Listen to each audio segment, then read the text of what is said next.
All right, on this episode of Satellite Superheroes, we are talking to a gentleman by the name of Gary Huntley.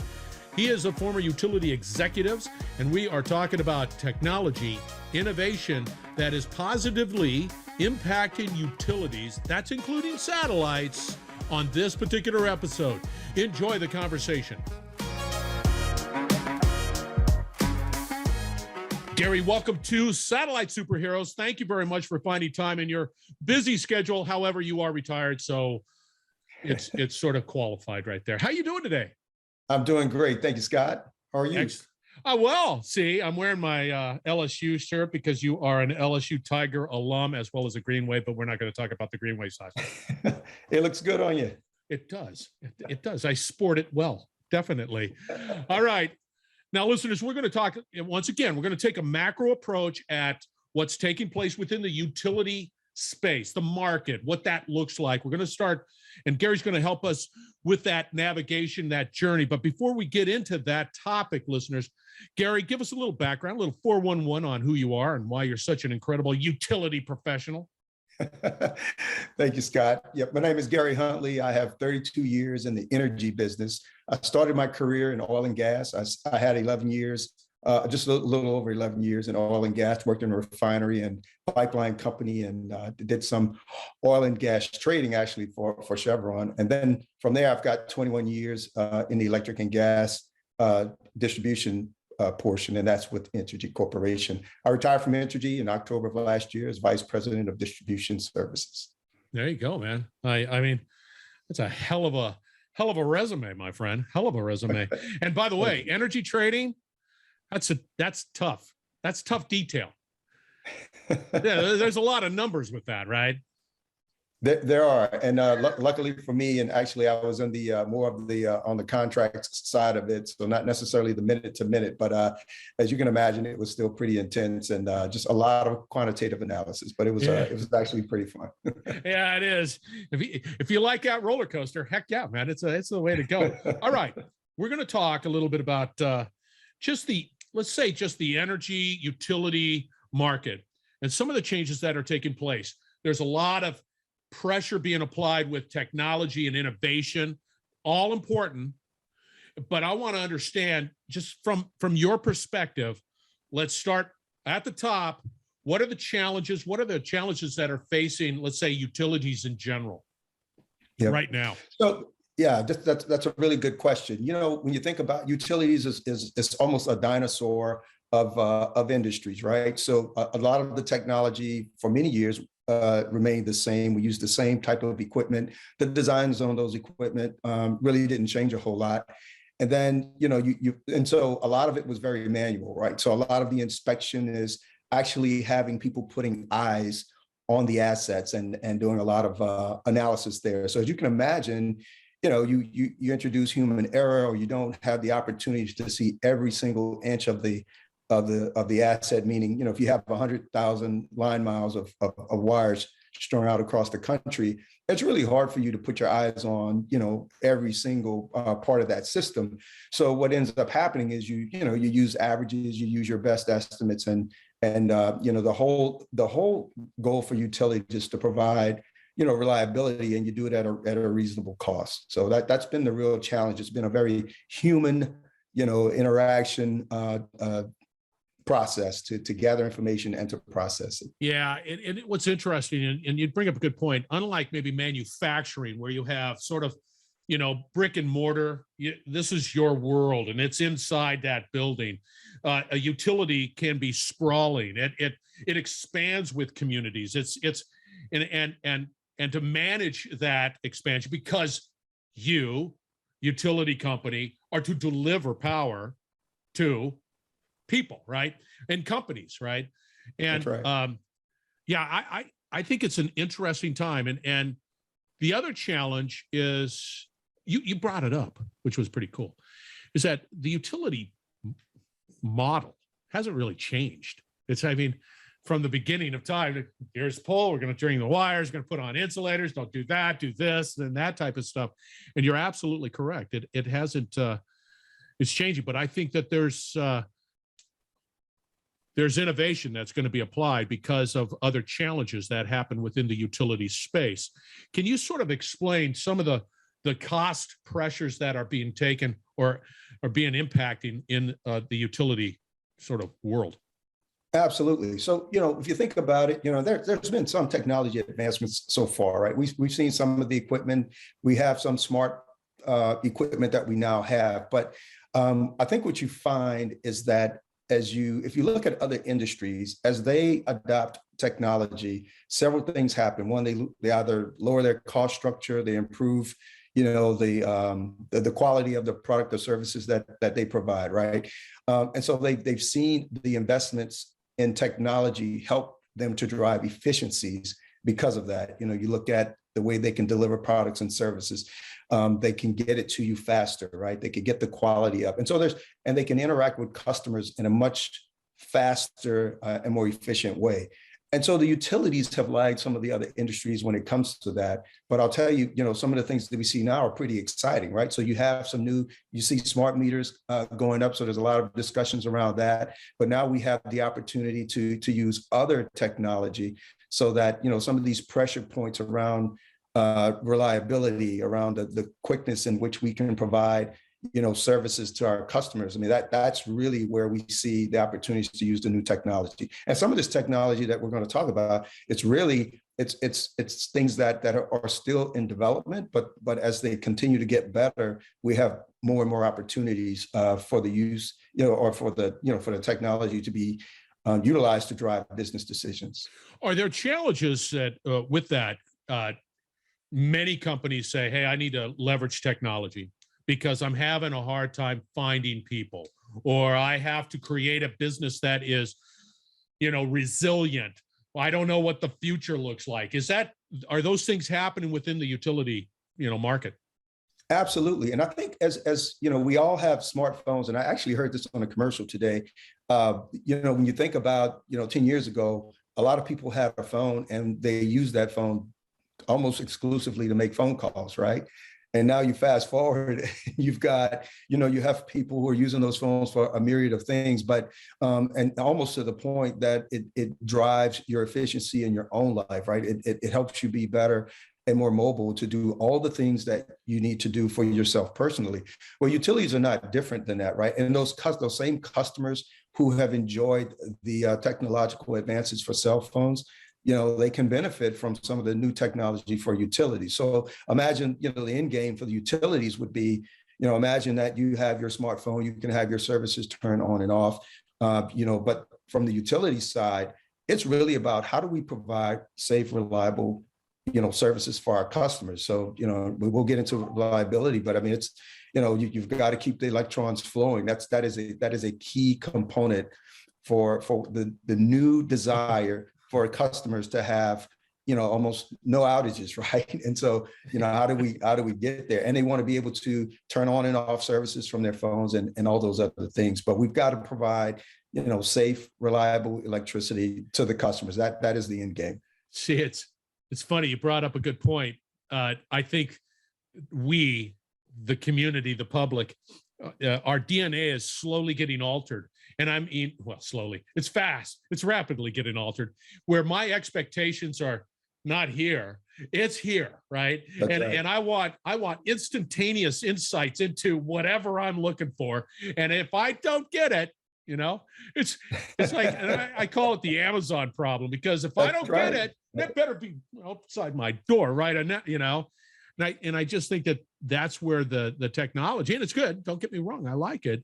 Yeah. But so let's talk about some of the things that are impacting utilities in a positive way, the technologies that are out there. Give us a little, future hat on. Give us what you're looking at.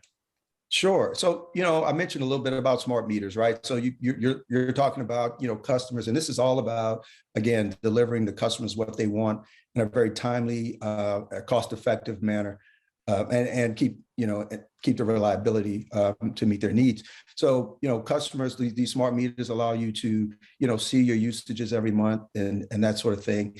Customers can call and turn on and off power.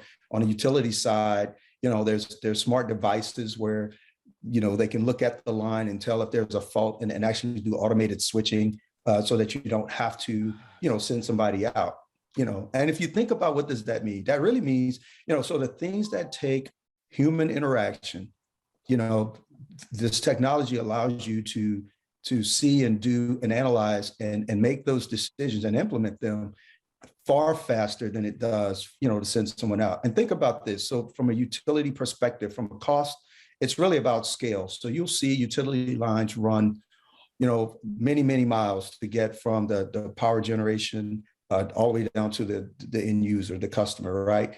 And so they go through a lot of different terrain. You through swamps, you through forests, you through, through the woods. You go through a lot of urban areas which have their own restrictions. There's hills, bluffs, creeks, you name it. So when you think about what does it take for a human being to go and set eyes on these assets that are in these very challenging environments, it takes time, right? And then you still have that human aspect. You might only be able to get within 50 feet or 50 yards safely of that next pole, depending on where you are. So, what's the better way to do that? What's the more cost-effective way to do that? And can you get even better information that's not as subjective as, I think that tree has a branch that's about 3 feet from that line. Well, it's actually 4 feet, but when you're standing far away, you don't know that, right? Yeah. So that's really part of the challenge. That's old school, baby. Yeah, no, and quite honestly, you're absolutely spot on. For the listener out there, when I was on patrol, I'd get a call, and then there's the clock. The line is out, right? I got to go figure out why it's out, and then I have to go, patrol it, figure it out. But the time is clicking, tick, tick, tick. And then finally, oh yeah, it's a branch. Then you have that problem, clear it out. Then you re-energize it. We're here. The technology is able to sort of handle that, unless it's a bigger deal, but that technology is able to do that too as well. And hey, so, Scott. Yeah. Hey, Scott, and to your point, so imagine this, that there are many situations where someone like you who would have gone out to check on an outage and found that vegetation, you would have trimmed that back and you made that safe, only to find out that a quarter of a mile away from you, you had the same problem, right? So you might be coming back out in 2 weeks to do, to address the similar situation that's pretty close to where you already were. But your goal at that moment was to get that power back on at that moment. Yeah. You're going to be back out there at some point for that other location that's not very far from where you're going to have some choice words when that happens. It's like, oh. And you had, at that point, but for the fact that you'd have had to stop what you're doing to do some other, investigation, you had no way to know, you would not have known the detailed information to say you could have addressed two problems maybe at the same time. See, how do we, what sort of innovation exists out there today that gives us that level of insight on a circuit, on it? And so it would be great to say, okay, this line is out. On this line, we have this. These are things that are, and it's out. So let's go out and let's be efficient at it. What technology exists today? So, a few years ago, utilities had gotten to the space of using Lidar to get that information. And while that technology is good and is very granular information, it is costly to do. You can only do sections at a time. And if you can attach that technology to an aircraft, like a helicopter, or now we have drones, right? So you can attach it to drones. The challenges with drones are that in many cases, you have to have line of sight. The pilot who's operating the drone has to be able to see that drone, right, to operate it. So it's a timely and a costly way to do it, but you get a lot of information. Well, as that technology continues to evolve and there's more use, we've seen that the costs for that, start to come down. But, more recently, I used satellite technology to gain some insight around vegetation encroachment on our power lines. And, I've found in my experience was that one, it's a more cost-effective way to get information. There's a trade-off between whether or not it's the granularity of the data that you get from satellite versus Lidar. So we can talk a little more about the it's a kind of an and or. It's not an either or, right? They kind of work together. But more importantly is that it's information, and so now we have the ability to use that information, combine that with computing power, artificial intelligence. And so much faster with the satellite information anyway, in my experience, I was able to, to really analyze, the growth rates and predict, where and when we needed maintenance and that sort of thing. So if you think about the manual intervention rather that I mentioned earlier, yeah, you really take that out of the equation. So you now can collect that information far faster. You have more certainty around the accuracy of the information. And then you can process that information quickly. You can pull in weather data, you can pull in growth rates, species, et cetera. There's a whole host of information you can actually use, and as we did before, if you already have some Lidar data, you can input all of that and have that analyzed, and then develop work plans, to more effectively manage your vegetation. And that I found that to be, one, it was pretty exciting to be able to use that. But number two, I just found it to be a more efficient way to manage that part of the business. Yeah, and what I see, unlike the old time, is there are utilities out there. Trust me, they do it this way, and they put it on a cycle.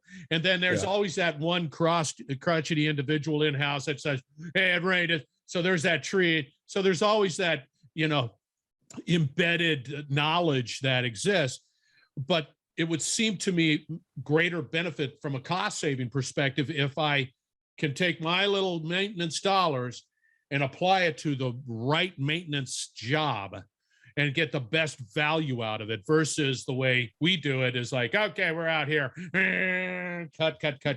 And maybe that's not the way to do it.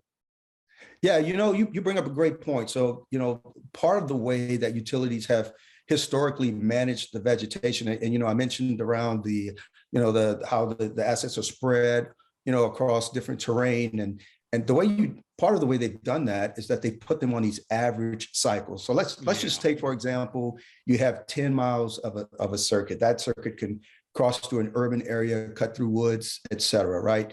So typically what would happen is you have some historical data on the growth into those lines. And let's just say, from a confidence perspective, the utility may say, on this particular circuit, if I go out and inspect and trim that circuit every 5 years, I can predict what type of reliability I'm going to have on that circuit. Well, that's going to come at a cost.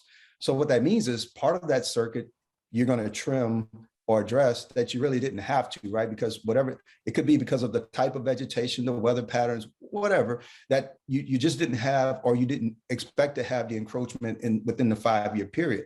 But there are going to be other parts of that, where you might need to address in 3 years instead of 5 years. And those are the ones when we send people like you out because the customer called and said, hey, my power's out. And the utility's like, oh, wait a minute, we trimmed that 3 years ago. And then you come to find that there's different environmental factors, right? Yeah. That could have caused that to happen. And so really, the getting away from the historical, we'll just spend the money and just kind of make sure we have that circuit done, to I'm going to get finite data across that entire circuit, and then I'm going to develop a finite work plan to address the vegetation on that circuit.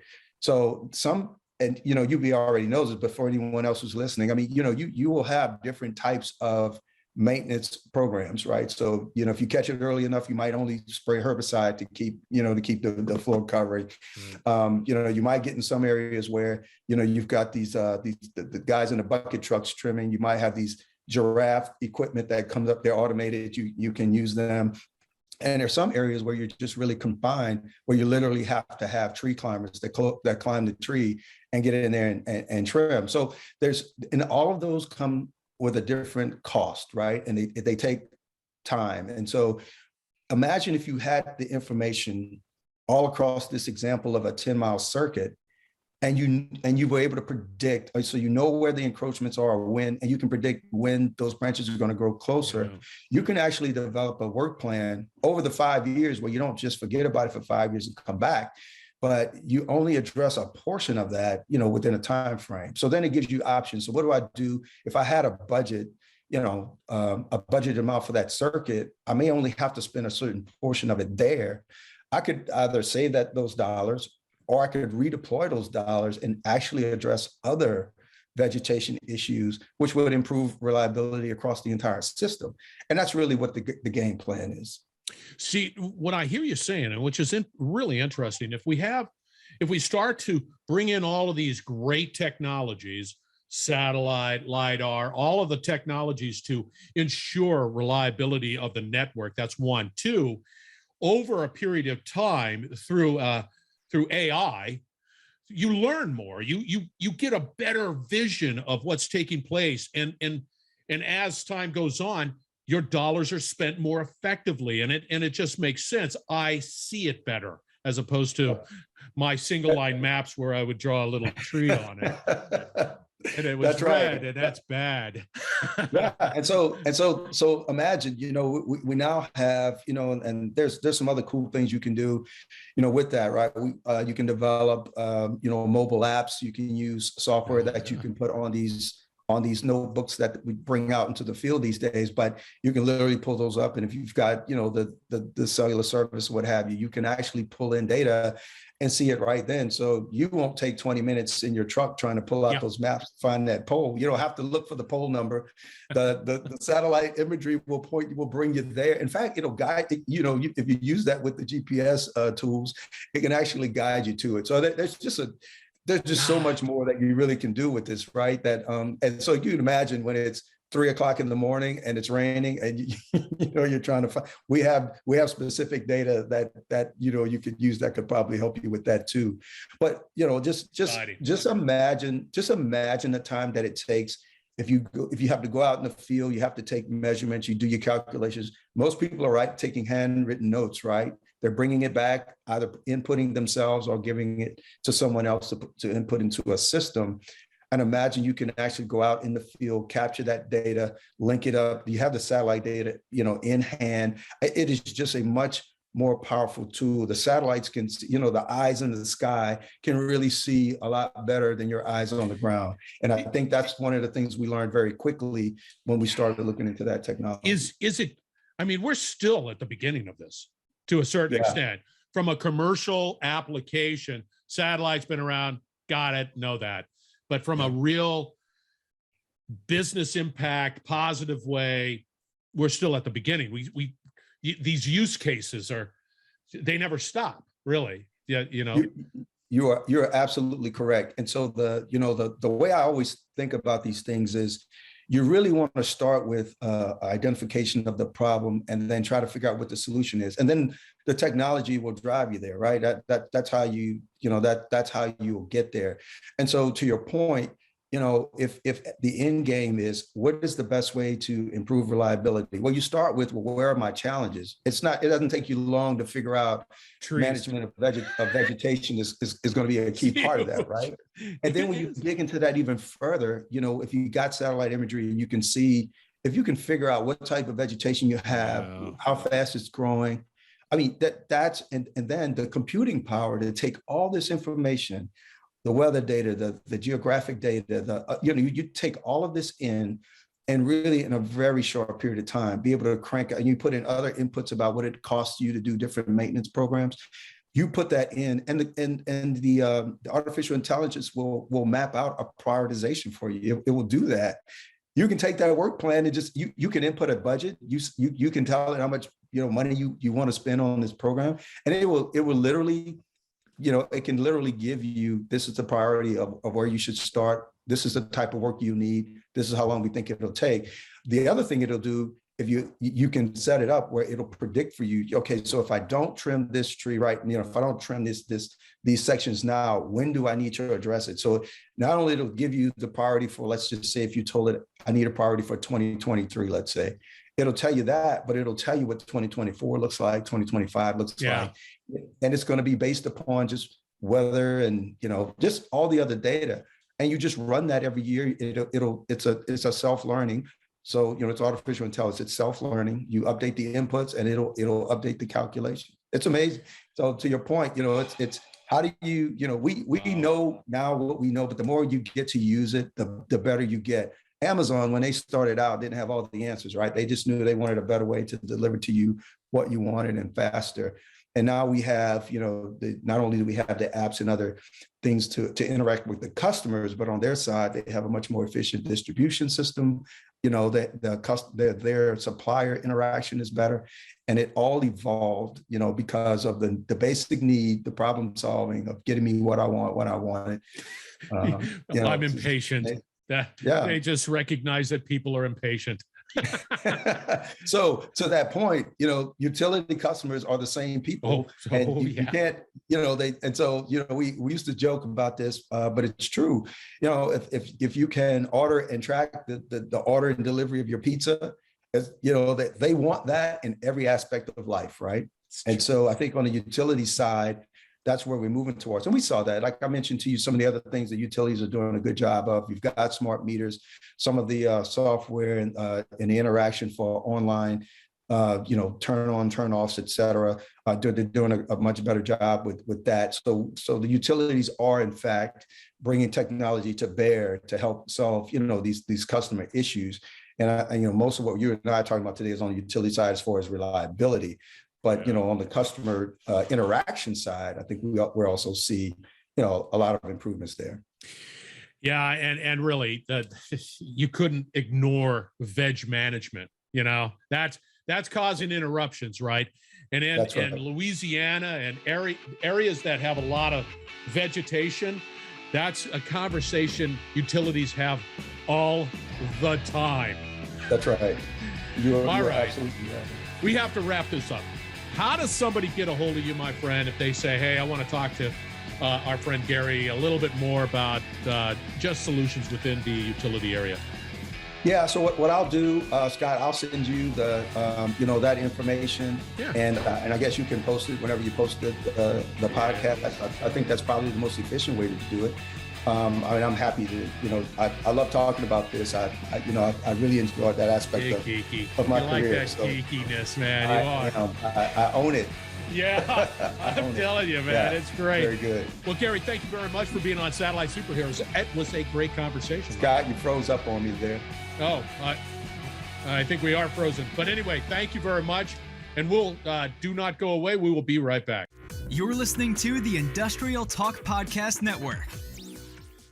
All right. Once again, thank you very much for joining Satellite Superheroes. And thank you to Gary Huntley, sharing his wisdom about what's happening in the utility space and how we got to do more with less.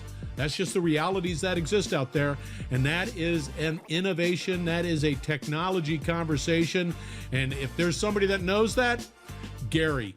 So I'm going to have all the contact information out on Gary. Subscribe to this podcast. You'll find his email address out there, and you should be good to go. You need trusted resources in your column. Gary, big time. All right, again, thank you very much for joining. We're going to have another excellent conversation right around the corner, so stay tuned.